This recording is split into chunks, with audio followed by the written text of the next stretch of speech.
Assalamualaikum warahmatullahi wabarakatuh. Senang sekali jumpa kembali dengan Wahyudi AS. Kali ini kita akan sajikan topik berkenaan dengan implementasi kurikulum merdeka. Kali ini kita sajikan kaitan prinsip assessment di kurikulum merdeka.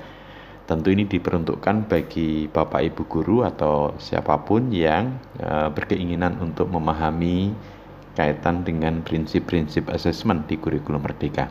Dan satu pertanyaan untuk Bapak Ibu guru, apakah Bapak Ibu sudah menerapkan kaitan dengan prinsip-prinsip asesmen di kurikulum merdeka? Oleh karena itu bisa disimak dari awal hingga akhir ya. Oke, pada kurikulum merdeka beberapa prinsip asesmen ini perlu kiranya untuk dipahami, dimengerti, dan tentu diimplementasikan ya, sehingga betul-betul nanti bisa utuh dalam menerapkan kurikulum merdeka. Prinsip yang pertama bahwa asesmen itu terpadu dengan proses pembelajaran, sehingga nanti bisa memfasilitasi pembelajaran, menyediakan informasi yang holistik sebagai umpan balik untuk pendidik, peserta didik, dan orang tua. Dan tentu ini bisa digunakan juga untuk memandu untuk menentukan strategi pembelajaran selanjutnya. Dari prinsip terpadu ini, hal-hal yang Bapak Ibu bisa lakukan, yang pertama, asesmen harus merujuk pada kompetensi ya. Jadi utuh ya, mulai dari ranah sikap, pengetahuan, dan keterampilan. Kemudian asesmen juga dikatakan terpadu, berarti menjadi satu bagian ya, yang utuh dengan pembelajaran. Kemudian juga, nah ini yang perlu dirancang ya, hal baru di mana melibatkan peserta didik dalam melakukan asesmen, baik itu self assessment atau penilaian diri, peer assessment atau penilaian antar teman, refleksi diri, dan pemberian umpan balik antar teman atau peer feedback. Dan juga pemberian umpan balik ini diharapkan nanti untuk bisa menstimulasi pola pikir bertumbuh atau growth mindset, serta memotivasi peserta didik untuk terus berkembang ya. Hal-hal yang perlu ditinggalkan berkaitan dengan prinsip asesmen terpadu dari proses pembelajaran, yang pertama, diharapkan asesmen pada ranah sikap, pengetahuan, dan keterampilan itu tidak dilakukan secara terpisah-pisah ya. Ini yang perlu dihindari ya. Kemudian juga asesmen itu terpisah dengan pembelajaran. Nah, itu juga yang harapannya tidak dilakukan. Dan juga asesmen itu hanya dilakukan oleh pendidik. Nah, kita berharap siswa itu juga bisa kita aktifkan untuk menjadi penilai lewat self assessment atau peer assessment.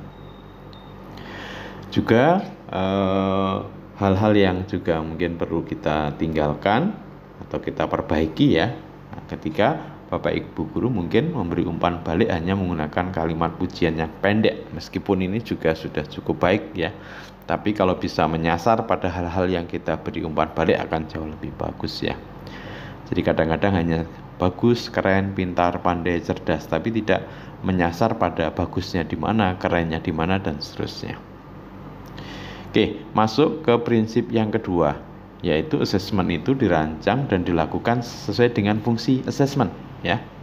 Tentu dengan keleluasaan untuk menentukan teknik dan waktu pelaksanaan asesmen agar efektif mencapai tujuan pembelajaran.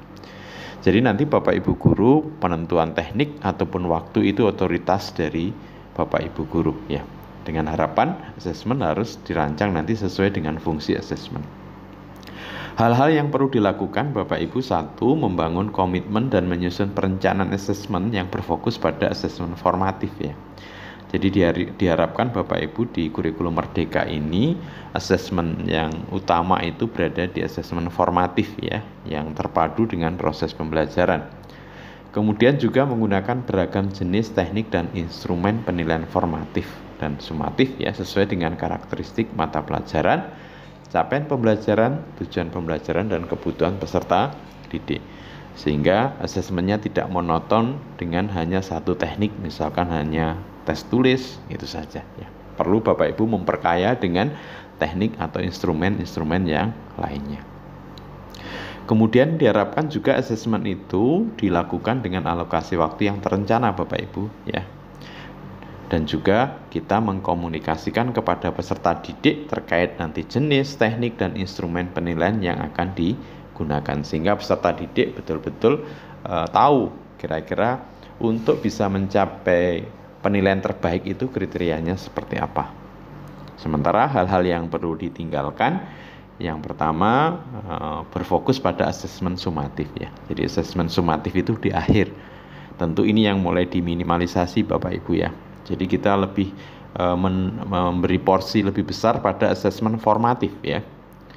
Kemudian tidak menggunakan instrumen penilaian atau menggunakan instrumen asesmen yang tidak sejalan dengan karakteristik mata pelajaran. Nah, tentu harus disesuaikan ya dengan karakteristik mata pelajaran kita, instrumen penilaian yang kita gunakan. Juga asesmen yang dilakukan mendadak. Nah, ini perlu ditinggalkan ya. Maka peserta didik itu harus bisa tahu informasi kapan dilakukan asesmen ya, sehingga betul-betul fair ya. Jenis, teknik, dan instrumen asesmen itu hanya dipahami oleh pendidik. Nah, ini yang perlu juga ditinggalkan Bapak Ibu. Nah, sehingga peserta didik tidak memiliki gambaran kriteria terbaik yang dapat dicapai. Oke, prinsip asesmen yang ketiga, asesmen itu dirancang secara adil, proporsional, valid, dan dapat dipercaya atau reliable. Nah, untuk menjelaskan nanti kemajuan belajar dan menentukan keputusan tentang langkah selanjutnya. Tentu di sini hal-hal yang perlu dilakukan adil ya. Jadi asesmen dilakukan dengan memenuhi prinsip keadilan, tentu tanpa dipengaruhi oleh latar belakang peserta didik ya. Jadi prinsip-prinsip keadilan harus ditegakkan ya. Jadi siapapun latar belakang peserta didik harus mendapat hal yang adil, perlakuan yang adil dalam asesmen. Kemudian diharapkan Bapak Ibu bisa melakukan moderasi asesmen, yaitu berkoordinasi dengan antar pendidik untuk menyamakan persepsi kriteria sehingga tercapai prinsip keadilan. Nah, kadang-kadang perlakuan dari asesmen antar guru ini bisa jadi berbeda ya. Ada guru yang mungkin dalam pelaksanaan asesmen terlalu mudah, ada yang terlalu sulit, ada yang mungkin sedang-sedang. Nah, ini perlu ada moderasi ya. Juga menggunakan instrumen asesmen yang mampu mengukur capaian kompetensi dengan tepat. Nah, ini artinya skill keterampilan Bapak Ibu untuk membuat instrumen asesmen ini perlu dilatih ya. Karena kalau ini nanti tepat, tentu bisa mengukur kompetensi dari peserta didik dan mengukur pembelajaran. Tapi kalau tidak tepat, ya tentu tidak bisa mengukur capaian pembelajaran. Hal-hal yang perlu ditinggalkan yaitu asesmen itu menguntungkan peserta didik karena latar belakang tertentu. Nah, ini juga tidak boleh ya. Atau adanya unsur subjektivitas dari dalam asesmen ini. Jadi Bapak Ibu terpengaruh oleh siswa tertentu kemudian memberi perlakuan yang berbeda. Ini juga tidak diperbolehkan. Kemudian menggunakan instrumen yang tidak sesuai dengan tujuan dan aktivitas pembelajaran. Nah, tentu ini perlu dihindari. Ya, misalkan aktivitasnya taruhlah mendemonstrasikan sesuatu tapi instrumennya menggunakan tulis dan seterusnya. Itu tentu tidak tepat ya. Oke, prinsip asesmen yang keempat, bahwa diharapkan laporan kemajuan belajar dan pencapaian peserta didik bersifat sederhana dan informatif. Ini kata kuncinya ya, laporan dari kemajuan belajar itu sederhana, mudah ditangkap, dan informatif. Memberikan informasi yang bermanfaat tentang dua hal ya, karakter dan kompetensi yang dicapai serta nanti strategi tindak lanjutnya. Jadi di laporan kemajuan yang disampaikan ke orang tua atau pada siswa juga itu harus sederhana, mudah ditangkap, dan informatif. Tentu untuk melaporkan dua hal, karakter dan kompetensi.